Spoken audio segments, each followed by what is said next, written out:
Come along with me as I start reading David Copperfield for the first time and spend a long weekend in Cape Cod. First impressions of David Copperfield. Chapter 1 is titled I Am Born. Epic. I love the first sentence. Whether I shall turn out to be the hero of my own life, or whether that station will be held by anybody else, these pages must show. It really feels like we're in for a good long story, and I'm here for it. In modern publishing, so much of it is about the central conflict and getting to that conflict as quickly as possible that you can't just sit down, really, and be like, look, I, the main character, am going to tell you my whole life story, starting from the moment I was born. So it's really refreshing to be delving into this story that you can just tell already it's going to take its time. In a way, though, he does get into the conflict pretty quickly because after we learn about the circumstances of the narrator's birth, it quickly switches into what happened with his mother right before he was born, and he starts telling this really entertaining story about his family and how his father, who was much older than his mother, passed away before he was born. So the father had used to be close to an aunt in his family, so that's the narrator's great aunt, and the mom never met her because the aunt was mad that the dad married such a young woman, apparently, which is kind of interesting. So the mom is about to give birth. The quirky old aunt shows up and immediately starts interrogating her and demands that she name the baby after her because she's convinced that it's going to be a girl. So we do get this really entertaining family portrait and some conflict that keeps you interested in the story right away. At the same time, there's a really interesting shift in point of view that I don't think would be permitted in a modern day creative writing class or from a publisher. So we start out in first person. He's narrating things from his point of view. Then he tells us that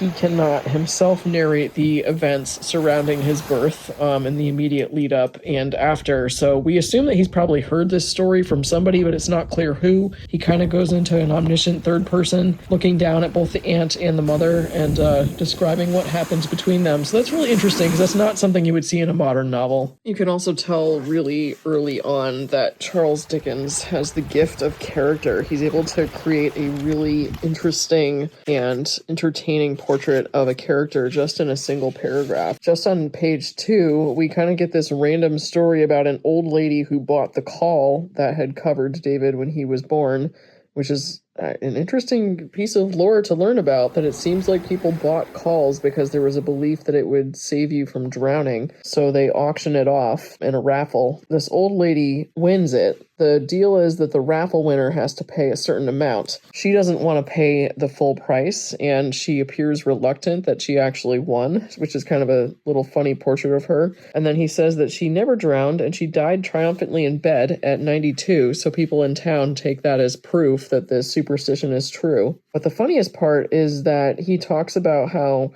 she was very proud of having never gone on water in her entire life. So, except for crossing a bridge, she's never been on a boat, she's never gone on any kind of boat journey. And in fact, she feels strongly that no one should go on any boats ever.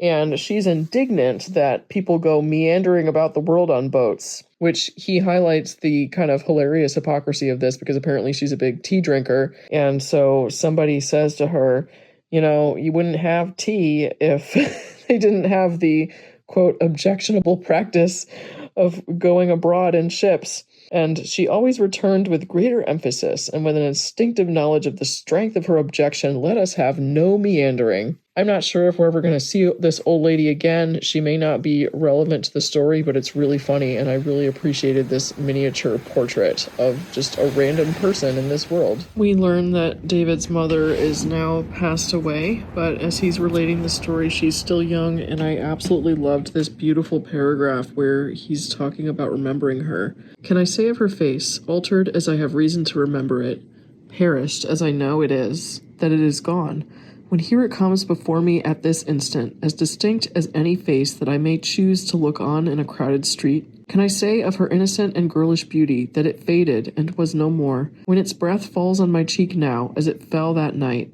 Can I say she ever changed, when my remembrance brings her back to life, thus only, and truer to its loving youth than I have been, or man ever is, still holds fast what it cherished then? I also found this part really moving. So the mom has gotten a new boyfriend of whom her maid disapproves, They had an argument over it, but he's apparently here to stay around. The maid asks if Davy wants to go stay with her and her brother for a while the mom is going off and doing something on her own. So they both agree, and so he's leaving his home for the first time, and I found this passage pretty moving. It touches me nearly now, although I tell it lightly, to recollect how eager I was to leave my happy home, to think how little I suspected what I did leave forever. I am glad to recollect that when the carrier's cart was at the gate and my mother stood there kissing me, a grateful fondness for her and for the old place I had never turned my back on before made me cry. I am glad to know that my mother cried too, and that I felt her heart beat against mine. I'm loving how much humor there is in the book. He puts a lot of effort even into describing something as small as the carrier's horse. The carrier's horse was the laziest horse in the world, I should hope, and shuffled along with his head down as if he liked to keep people waiting to whom the packages were directed. I love how he includes the extra snark of I should hope. Like, I hope this is the laziest horse in the world, because if there's a horse out there lazier than this one, that is truly bad. I was not planning to go book shopping while I was in Cape Cod, but being the person who I am, I accidentally managed to acquire several books while I was on my trip, so I thought it'd be fun to show what I got. I was hanging out with a friend who also likes to read, and when we went to Provincetown, we decided to check out some of the bookstores. I wasn't really planning on buying anything, but I could not resist the temptation. The first store that we went into was the Provincetown Bookshop. It's a very cute little independent bookstore with great selection. They had a lot of books. They had like all of kind of the new books that you would hope to see. They also had some local periodicals, which was really fun.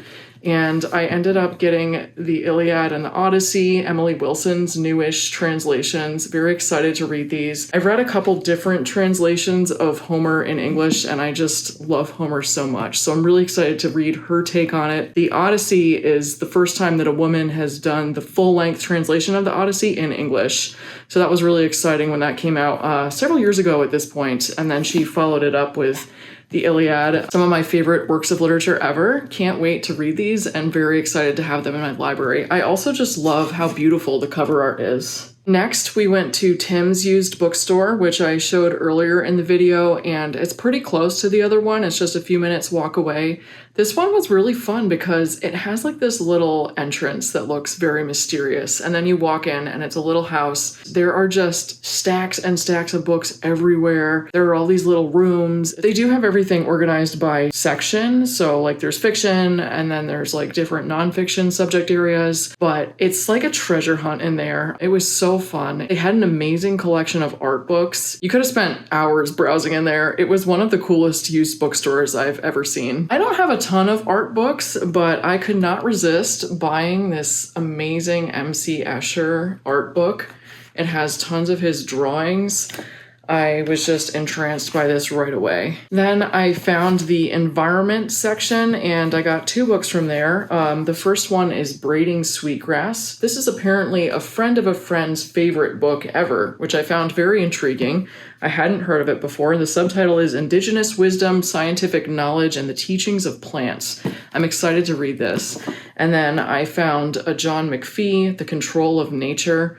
Also excited to add this to my collection and to read it. I have a rapidly expanding collection of environment-themed books because that is something that is one of my passion subject areas, I would say, and I have been buying a lot of books in this area recently. Then I found this essay collection by Margaret Atwood, Burning Questions. I'm a huge fan of Margaret Atwood. I love her novels. I'm actually working on a project right now to read all of her novels. I have several in my collection that I've reread several times, but I realized that she has such an amazing body of work, and I haven't actually read some of her earlier ones in particular, so I'm working on that right now, and I found this essay collection. I thought that would be a great companion to this Margaret Atwood reading project. Then, as we were walking around, we came across a couple of little free libraries. We found this random take a book, leave a book section outside a grocery store, so we both got more books, even more books to bring home. Also, on the theme of nature and environment, I got this book called The Home Place, and the subtitle is Memoirs of a Colored Man's Love Affair with Nature. I'm very excited to read this. It's about a Black naturalist's improbable journey. And I just love this cover art, so beautiful.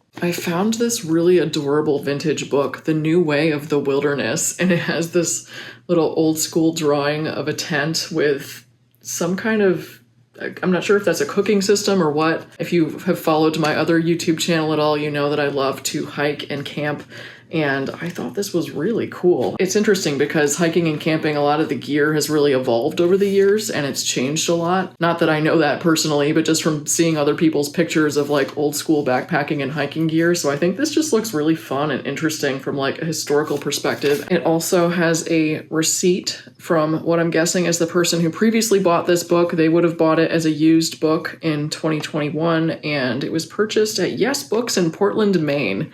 I love finding little bits of history of the book's journey. This was published in 1958. This is going to be a wonderful addition to my outdoor adventure and environment section. I found another outdoor themed book. It almost felt like it was meant to be. I found so many of them in different little libraries. This one's called Touching My Father's Soul. This one is written by somebody from the Sherpa community, Jamling Tenzing Norgay, and it's about journeying to the top of Everest. Some more of these stories recognizing the Sherpa community and their involvement with Everest have been coming out recently in documentaries and in books, so I was really excited to see this book. I'm looking forward to reading it and learning about his experiences, his perspective. Then I found a random novel. I just love, one of the things I love about little libraries is you come across books that you've never heard of but might catch your attention, and it's great for like discovering random new things that way. So this novel's called Seasoned Timber. The title kind of caught my eye. I've never heard of this book, never heard of the author, Dorothy Canfield Fisher. Apparently it was first published in 1939, and it sounds like she was pretty well known. She was named by Eleanor Roosevelt as one of the 10 most influential women in the United States. She lived from 1879 to 1958, and she brought the Montessori method of child rearing to America. That's interesting. It's about a private academy in Vermont. Love those dark academia vibes, and I'm always looking for more school novels to read. And it's about the guy who's headmaster of this, what I'm picturing as probably a small liberal arts school. Somebody leaves the school $1 million gift in their will, yay, but apparently it has these terrible conditions attached, which is that Jewish students have to be excluded, girls have to be removed from the student body, and the local students are squeezed out by a tuition hike. Originally published in 1939, Fisher's last novel is remarkable in its defense of human rights and the ramifications of their denial.